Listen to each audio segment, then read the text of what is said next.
So how do you begin to believe something that you don't believe when the proof is there? Abraham, it's true. This is the reality. This is what we've got. This is how it's going. My eyes are not deceiving me. My ears are not deceiving me. This is the truth of my reality. How do I create other than that? And we say, you're really upon something important if you're asking that question, because most people offer almost all of their vibration in response to what they are observing.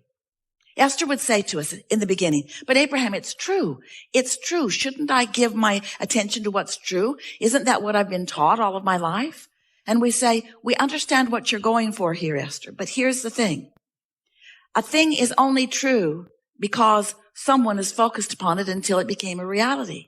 We would use a different criteria, not is it true, but does it feel good to me when I think about it? Is it something that I desire? And if it is something that you desire, then give it more and more and more of your attention. But if it is not something that you desire, giving it more attention only makes it more solid in your experience. You see how it works? How do thoughts turn to things anyway? Have you ever wondered about that? Do you see any pipelines trucking in new fuel from other planets? New mines are being dropped from the sky? How is it? How is it that thoughts are turning to things? Thoughts are turning to things through focus and reception and response to that reception. That's how thoughts turn to things. That's how your economy evolves. That's how everything evolves. That's how the cells of your body evolve. Every part of evolution, which is what your eternalness is all about, is about thoughts turning to things. And so that's what we want to talk to you about. We want you to begin addressing yourself more vibrationally rather than physically. Because the physical parts of you, the physical things that you are giving your attention to, those are already manifested. That's already done. That's like gum that you've chewed the flavor out of. That really is not where you want to put your attention. You want to put your attention upon where you are going. So when life shows you that you want something, you want to be more forward looking toward the evolving and the unfolding of what you're asking for, rather than standing where you are, sometimes in the absence of what you want, justifying or defending why you should get more of what you want because you don't have it. Every subject is two subjects. It's like a stick that has two ends of it. And on one end is the absence of what you want, and on the other end is the presence of what you want. So the question that we're asking you is, when you ask for more money, where's your gut? Where's your emotion? Are you standing in a feeling of desperation? Are you standing in a feeling of disappointment? Or are you standing in an attitude of appreciation and anticipation? Where's your vibration relative to the things that you're asking for? Are you more of a vibrational match to what you want, or are you more of a vibrational match to its absence? Are you more of a vibrational match to the problem or the solution, to the question or the answer? Well, we can tell you the answer. You can tell by how things are unfolding. However it's turned out so far, that's what you're a vibrational match to. It's always that way. You can tell what you're offering vibrationally by what you're living, by what you're surrounded by. So here's what we want you to hear that may be new for you. And it really is the answer to getting past beliefs that don't serve you. A belief is only a thought you continue to think. That's all. A belief is just a thought that you continue to think. Now, we want to help you let yourself off the hook a little bit. You continue to think those thoughts because law of attraction really helps you to continue to think those thoughts. You can't think far past the thoughts that you're already thinking. So there's no hope for you. We've enjoyed this interaction immensely. Good luck with all of that. Think of us, we're living happily ever after. But there is a way that you can not so much bridge your belief immediately. You might be able to bridge a belief if you could surround yourself with other people who believe in the advantage that you have not yet given to yourself. So you may be able to bridge your beliefs if you had someone around you who knows answers to what you're looking for, and you don't know the answer, but they do, and they talk to you every day, and you get to watch them in their life, and eventually you could come to believe because they believe it and they're living it. You could change your beliefs a little bit. That's how most humans are bridging their beliefs, are changing their beliefs. But there's a much easier way. So we have some questions for you before we give you this important thing. the answer to. Do you accept that you are more than this physical personality that you know as you? So if this inner being exists, and we promise you your inner being does exist, and since your inner being does exist and your inner being is standing in complete knowing of what you're asking for, in other words, knowing, seeing the vibrational version of it, and knowing that this vibrational version, just like a seed in the ground, can grow to the full manifestation that you're looking at, the seed to the abundance you're looking for, the seed to the physical wellness, the seed to the relationships that you want, the seeds to all things that you have been asking for. Since your inner being is there with those seeds, do you believe that your inner being is there with the beginning of what you're asking for? And do you understand that now you've got to do something about letting this vibrational version be realized by you? Your inner being doesn't have the right or the wherewithal to assert anything into your experience. You got to sync up with it.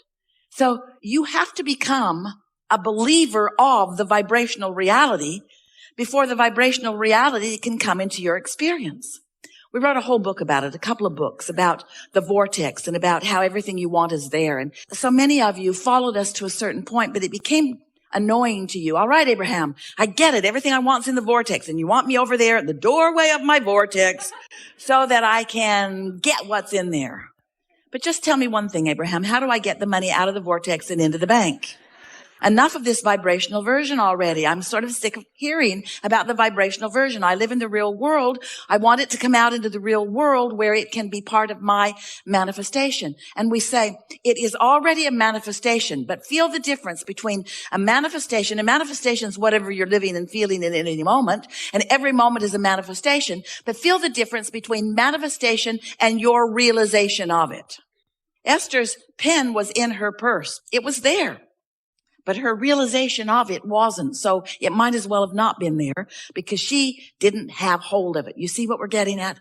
And so much of what you want is just like that pen in Esther's purse. You're walking around with it all day, every day. It's just a reaching in and pulling out. That's all that's required. But because you believe it isn't there, you don't do that. So do you believe that there is a vibrational version of what you want that has progressed in varying degrees, some of it ripe and ready for you to experience? So if the answer to that is yes, then you really are ready for what we are encouraging in a very powerful way these days. You're ready to deliberately put yourself into the receiving mode where you can receive the impulses about it. And this is different than bridging beliefs because bridging beliefs takes time.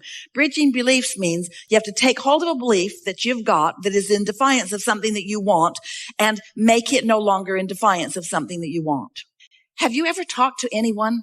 You believe one thing and they believe another thing, and you're talking to each other and you both wish to convince the other. And after an hour or 2 or 3 or 4 or 5 or 6 or 10 or 20 or years of interacting with them about that, they just stand strong in what they believe and you just stand strong in what you believe, and no headway is made in convincing the other. You know about that? You've got that exact thing going on inside of you where I want this, but you've got beliefs that keep your desires from being realized by you, and it's unnecessary. So what do you do about it? Do you want to argue with yourself for hours or weeks or months or years? Or would you like a suggestion for a much simpler route?